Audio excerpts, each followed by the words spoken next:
Local 5 is proud to bring you Honoring Black History, Sharing Our Stories. The following program is proudly presented by Janssen Dental and Hair by Surya. Now, it's time to hear some of the amazing stories from Northeast Wisconsin's African American community. Hello, this is Harry F. Sidney, husband, father, grandfather, African American business owner who's proud to call Green Bay, Wisconsin my home. I've always said Green Bay is the American dream, once you're old enough to realize what the American dream is. So it's my pleasure to welcome you to our Black History Month special, Sharing Our Stories. Well, good evening, and thanks for joining us as Local 5 honors Black History Month. I'm Barrett Tryon. And I'm Michelle McCormack. We have some wonderful stories of people doing for the Black community, from the Black community. We begin with a dedicated volunteer who for years has shown those who might be struggling we all can rise up to the challenges of life with a little help. Local 5's photojournalist Don Rosnowski shares the story of a woman known to many as Granny. I'm just making some dishwater to make sure that my hands is clean and all that stuff to make sure, because you know what, I don't want nobody to eat nothing that I wouldn't eat. What do you think? I'm preparing to make some rice in here. I'm going to make some steak and gravy right over there. And some string beans and some rolls. My name is Yvonne Lawson. I'm the head of the clothing closet in the food program in the volunteers. Everybody calls me Granny. When someone come in, if they hungry or something like this, I fix them something to eat. The gravy turned the way it's supposed to be. Yeah. Not out of the jar. We feed people. There you go, dear. Also, when someone come in and they need clothes, shoes, or whatever necessary, I help them to get it from our closet. So we have hygiene products, toys, different size clothes, shirts, pants, coats and jackets, socks, underwears. You know, you might need a blanket, you know, or a coat. We can help you with it. I know you was gonna go for that one because I was gonna go for one of them. Yeah, that's the one. That's just right for you. If they are size 10, we'll go to size 10. They need some shoes, we'll go get them a pair of shoes and socks. The name of our place is We All Rise African American Resource Center. It don't exactly mean that we just gonna take care of African American. You are welcome. Anybody is welcome here. Got it? There's only one and only Granny. Granny brings warmth, she brings compassion, and then she just brightens everybody that comes and is around her. Yeah, you nothing. Go. Okay, so I'm gonna take them, Granny. All right, thank you. Thank you, dear. Granny is one of the type of grannies like everybody need in their house, you know. Okay, you can go that way, but listen, you ain't got to help me clean, but I sure appreciate it. If I need some help, I'm going to come to you, okay? Yes, ma'am. All right. Just like a granny. She's got good skills, you know, home southern cook, you know, stuff that, you know, we been missing for us, not fried, a lot of good baked stuff, homemade cooking. I'm going to teach y'all this. Look at that, baby. I don't ask for too much. I just want to do God will. Whatever he has for me, that's what I'll get. Yes, Lord, I'm going to keep on blessing you, sweetie. I believe when people's in bad mood or they have a bad day and they think that nobody want to touch them or want to talk to them, I like to give them hugs.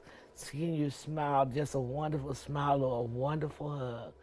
Yeah, so I will hug you. It's like till you say, well, turn me or loose, Granny. You can let me go now. Yeah. I always talk to God about the next 20 years. Show probably about 90. It'd be about time to lay down by that time. About 90, it's time to lay down. But if I can move and get around while I'm 90, I'm sure going to be doing the same thing, volunteering for somebody. God bless you. No, God bless you. You keep doing what you're doing. All right. Love you, dear.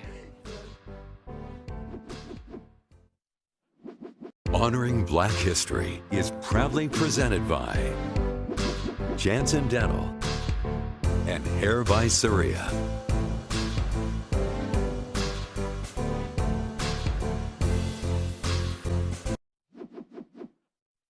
Welcome back to Local 5's Honoring Black History special. From prison to owning his own business, Green Bay's Albert Walker has a story to tell. Local 5's Bryce Oselin spoke with Walker about why he brings hope to those he serves.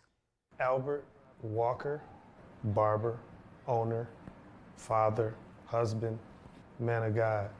And I think I said that in reverse. 48-year-old business owner Albert Walker was raised in Chicago by his mother and sister.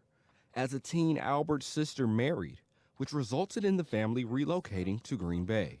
Actually, I was not trying to end up in Green Bay, but through a series of different events, I ended up in Green Bay. During his adolescence, Walker often found himself in a world of trouble, committing crimes that placed him behind bars. My mom worked so much that I quickly got attached to the streets, got involved in gangs. That led me to doing several years in prison. Actually, I'm probably just now getting to a point where I've spent more time of my life outside of the correctional facility than in. As Walker found himself in and out of prison, his sister was learning a craft that he soon fell in love with. My sister, she enrolled into a cosmetology training. Her second day, they sent her home with a kit, and she totally trashed my hair. And from that point forward, I stopped going to anybody to get my hair cut. I just started doing it myself. I was doing a horrible job at first, but I began to learn. And then I just said, I'm just cutting my hair from this point forward. Walker used his sister's kit to sharpen his hairdressing skills. And before he knew it, he had a unique list of clients. Eventually one day I cut my hair in front of a couple of my friends. Then I started cutting their hair. Then I started cutting everybody in the neighborhood's hair. Along that way, I was also getting in trouble, so I was going to prison, so I was cutting everybody in prison's hair. And then I got out and I just said, forget it, I know I'm good at it, so I decided to finally go to barber college. After years of working to overcome his past, Walker took a chance and opened his own business at his shop, Imago Day Barber Lounge. Walker served people from all walks of life, including celebrities like former Green Bay Packer Davante Adams. The great joy for me is to know that I'm serving and I am being productive. And when I can pour into the lives of those around me and I can see them go out and be productive, produce fruit, and grow, that's very satisfying to me. You can't put a dollar amount on that. As for the future, Walker plans to use his skills to help others serve their community. I have a lot of aspirations and desires and goals, and we'll see what actually comes to fruition, right? But this next push for me is really focused on building stylists, impacting the industry overall. In Green Bay, Bryce Oselin, Local 5 News. Wow, what a talent. And Bryce tells us Walker is now working on maybe one day opening a barbering school inside his shop. Very cool. Still to come, a look at diversity on the campus of UWGB, the black student leaders who are making a space for other students of color, next.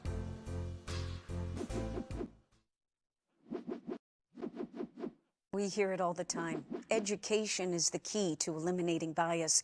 And on the campus of UWGB, the students are the ones who have something to teach. You know, I haven't had a black teacher once in my life, and I've gone to Green Bay area public schools and UWGB my entire life. The president of the Black Student Union is determined to create as many spaces as possible where fellow black students can talk about their values and their culture with people who have gone through a similar life experience.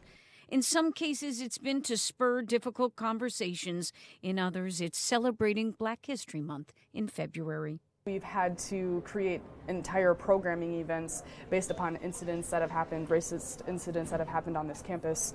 And so really it comes down to that education, that development in order to have that part of their identity nourished. She's just not quite sure how long it will take to see the kind of change to make the greatest impact, namely more teachers of color, and breaking down the financial barriers which can affect black students more than others. College is so expensive. I mean, this is my last semester and I just spent $800 on textbooks, which was the most expensive semester so far. Just a table over in the Commons, the soccer team is grabbing a bite. A large portion is made up of international athletes, a glimpse of what diversity can be.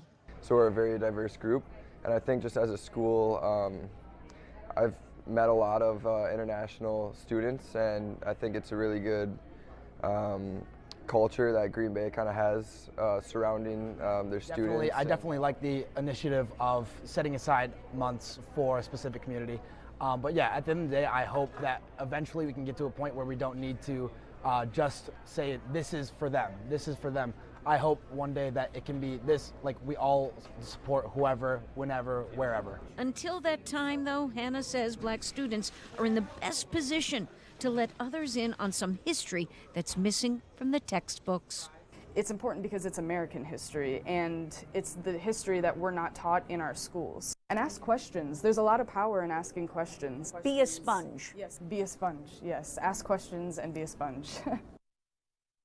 UWGB's Black Student Union is groundbreaking in its approach. This year it hosted what many of us know as a debutante ball or cotillion. But this one celebrates black accomplishments free of any labels like escort or debutante. All were celebrated and called what they chose.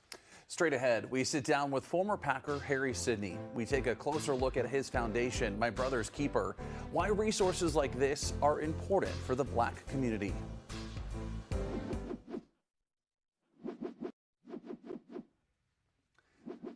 Welcome back to Local 5's Honoring Black History Special. I'm joined now by former Packer player and owner of My Brother's Keeper, Harry Sidney. Thanks for joining us. My pleasure, my pleasure.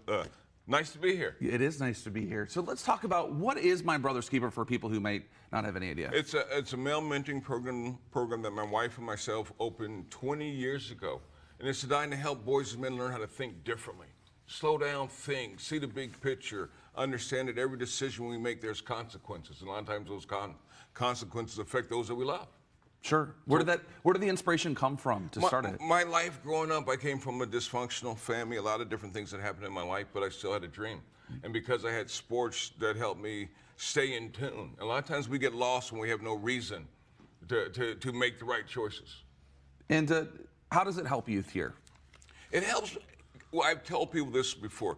Green Bay is the American dream when you're old enough to realize what the American dream is. I've been in a lot of different places, but I feel safe here. It's comfortable, raise kids, grandkids here. My wife's from here. I like Green Bay. Green Bay is a fun place. It's a fun place if you don't mind the cold and all the snow and all that stuff. But if you're into that, you know, you got great sports. You're not far from places. Sure, it gets cold, but guess what? That is family time. Right. And, you know, we always kind of joke about the cold, but we're all dealing with it together, so it doesn't make it that bad. Well, and that's that part about this month, Martin Luther King. So much of it is about understanding that it's not a black thing, a white thing, it's a man thing. Let's be better people, and then we won't have all the craziness. And what kind of impact do you hope My Brother's Keeper has? Well, we've been doing it for 20 years. I have sons coming from fathers that are thinking differently. You know, we've been doing this for a long time, touch a lot of people, and if we help a man, we help a son, we help a mom, we help a daughter, we help a wife. The change happens. And what is it like to kind of see that through the years? You've seen the progression, you've seen young men grow into, you know, to men. What is that like? It's awesome because I remember the stories. And then you have kids that come back and they're where they wanted to be, and they never thought they'd be there, but because we had conversations, we impacted their lives, and now they're doing the things that they never thought they'd be able to do. That's a great thing. And how cool to be able to see that. It's absolutely awesome. I'm a grandfather to a lot of people. That's very neat. How important is it to have a resource like this in a community? Well, it's huge, especially with COVID, shootings. A lot of different things cause people to get lost and not sure where they belong. To have a place that you can go talk about and help you find the direction that you need to go. Not everybody's born with a silver spoon, and not everybody's a great athlete, but you can find your thing if you at least look for it. Talk a little bit about your gala that you have every year, because it's a huge event at the Riverside. It is, and I've been, it's a lot of fun. It's a lot of fun. It's a chance. We have fundraisers, because we don't like nickel and diamond people. So we've had 2 fundraisers this year. One's a golf outing and steak fry. And fortunate for me, playing in different places, winning Super Bowls, I've met a lot of different people. And they know what we're about, My Brother's Keeper is about. So some of these guys come in from Joe Montana to Mark Murphy to Ronnie Lott, Jerry Rice, Gilbert Brown. You know, heroes, and they're heroes to others, but to me, they're just guys. Right. I want to talk more about the kids that you meet, because it is, what an incredible thing to be able to do and just be a part of someone's life and just make that difference. And the thing you have to understand, we think it's kids, but our range is from 9 to 82. Wow. Yeah, I have 45-year-old men that are there, going through divorce, don't know their kids, or young guys, they're searching for everything, but they don't know the first part of being responsible, you know, holding yourself accountable. So there's a lot of ranges. We all as men go through a lot of different things. And if people want to get involved, they want to learn more information, what is the easiest way to get a hold of you? Easiest way is just a call. Just look on the internet, My Brother's Keeper, hit my name. You'll go right to My Brother's Keeper, you pick up the phone and you give us a call. All right. What an incredible story. We're so glad you shared it with us. Well, thank you. My pleasure. Yeah. All right. Well, we have more incredible stories to share with you when our Honoring Black History Month continues. Stay with us.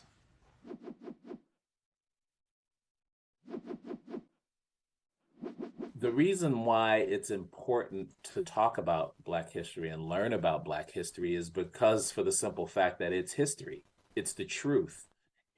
That's the executive director of the National Association of Basketball Coaches, Craig Robinson. Some of you may know him as the brother-in-law of former President Barack Obama. We know him as the mentor to UWGB's first black head coach, who also happens to be his friend. Local 5's Lauren Helmbrecht introduces us to Freddie Owen, who is now guiding the Phoenix men's team through a time of transition. I thought I would be able to play until I was 50 years old. But, you know, father time gets in the way. Freddie Owens couldn't have imagined he'd be here as the interim head coach of the Green Bay Phoenix men's basketball team. But after a successful playing career at Wisconsin, Owens traded his sneakers for a clipboard and has spent over 15 years in the coaching world. When I was done playing, I just wanted to get into coaching and stay around the game and be able to help young men like coaches helped me growing up. Owens took over the Phoenix midway through its worst season in program history. At 2-19, Owens had a tough task at hand, so he turned to his mentor and friend, someone with first-hand experience as a groundbreaking black head coach. Craig Robinson, Michelle Obama's brother. I was an assistant for him at Oregon State. He was actually the first person that I talked to. The only advice I wanted to give him was to be himself, because when people get to know the real Freddie, they love him and they follow him. Passionate, driven, and committed, Owens has poured himself into the team and quickly did what some considered out of the question. He led the Phoenix to a win over one of the best teams in their conference. And the Phoenix have snapped their 14-game losing streak. We want to play hard for him. He gives us his all, so we want to do that for him as well. So it just meant a lot that we could celebrate that win with him. As Nate Jenkins celebrated alongside his coach, he was also cheering for the first black head coach he's ever had on a school team. Most of our team's African American as well, so you just show us that we can do whatever we want to do, and I think that's really important to have that role model. Robinson agrees. Owens making history with the Phoenix program, that's a big deal. You can't downplay this, what Freddie is going to become. He's a mentor, and now he's someone for other coaches of color for them to look up to. And while Freddie Owens' future with the Phoenix is unclear, one thing is for sure. He will forever be remembered as the team's first black head coach, even if he'd prefer to pass on the spotlight. The attention just goes to the players because I see how hard they work day in and day out. It's been a surreal moment. I'm just trying to enjoy every moment of it and focus on the present and just continue to try to be better. Lauren Helmbrecht reporting for Local 5 Sports. Owen's advice for other people who want to become a coach just like him: get into it for the right reason, and that is to help others. How wonderful. We thank you for joining Local 5 for our special on Black History Month here in Northeast Wisconsin. On behalf of all of us here at Local 5, we hope you have a wonderful evening. We'll see you back here tonight at 10. Local 5 was proud to bring you Honoring Black History, Sharing Our Stories. The preceding program was proudly presented by Janssen Dental and Hair by Surya. Thank you for watching.